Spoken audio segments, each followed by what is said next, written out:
5 نمازیں پڑھنے میں کتنا زور لگتا ہے. اللہ کے واسطے بچوں نماز نہ چھوڑو، کسی حال میں نماز نہ چھوڑو. 1439 سال میں صرف ایک موقع ہے جس میں نماز چھوڑنے کا مجھے کچھ گنجائش نظر آتی، وہ کربلا کا میدان ہے. میرے نبی کے نواسے نے سر دے دیا، نماز نہیں چھوڑی، اور یہ اعلان کیا کہ زیر خنجر میں یہ پیغام سنایا ہم.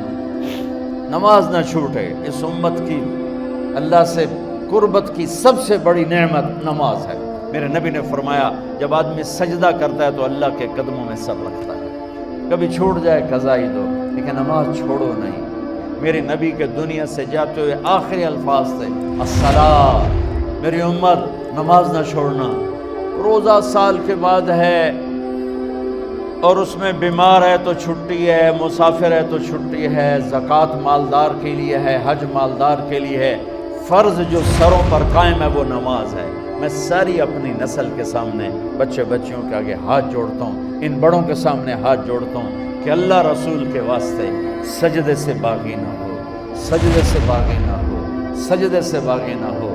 نہ کہیں جہاں میں اماں ملی، جو اماں ملی تو کہاں ملی. میرے جرم خانہ خراب کو تیرے عفو بندہ نواز میں، اور کہیں جائے پناہ نہیں سوائے اللہ کی بارگاہ میں سجدہ کرنے سے. اللہ رسول کے واسطے نماز نہ چھوڑو، نماز نہ چھوڑو، نماز نہ چھوڑو. میرے نبی نے فرمایا جعلت قرۃ عینی فی الصلاۃ. میری آنکھوں کی ٹھنڈک نماز ہے. جنت میں اگر کسی چیز کی کمی محسوس ہوگی تو نماز کی کمی محسوس ہوگی. لیکن یہ بس یہی ہے یہ نعمت. آگے پھر اللہ تعالیٰ ایک سجدے کی اجازت مانگیں گے. اللہ کو دیکھ کر تو لگے گا نہیں تم مہمان ہو میں میزبان.